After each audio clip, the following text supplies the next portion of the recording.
اور دوستوں اور عزیز ساتھیوں،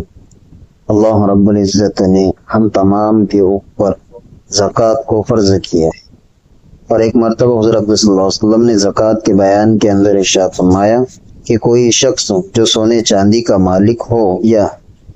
اور اس کا حق یعنی زکوٰۃ ادا نہ کرے تو قیامت کے دن اس سونے چاندی کے پترے بنائے جائیں گے اور ان کو جہنم کی آگ میں ایسا تپایا جائے گا گویا کہ وہ خود آگ کے پترے ہے۔ پھر ان سے اس شخص کا پہلو اور پیشانی اور کمر داغ دی جائیں گی اور بار بار اسی طرح تپا تپا کر داغ دیے جاتے رہیں گے قیامت کے پورے دن میں، جس کی مقدار دنیا کے حساب سے 50,000 برس ہوں گی۔ اس کے بعد اس کو جہاں جانا ہوگا، جنت میں یا جہنم میں چلا جائے گا۔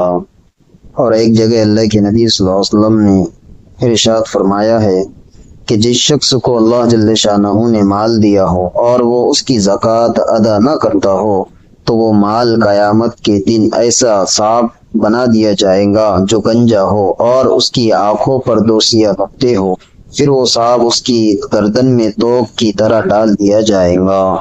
جو اس کے دونوں جبڑوں کو پکڑ لے گا اور کہے گا میں تیرا مال ہوں، تیرا خزانہ ہوں۔ اس کے بعد حضور اکرم صلی اللہ علیہ وسلم نے اس کی تائید میں قرآن پاک کی آیت وَلَا يَحْسَبَنَّ الَّذِينَ يَبْخَلُونَ بِمَا آتَاهُمُ اللَّهُ پڑھی۔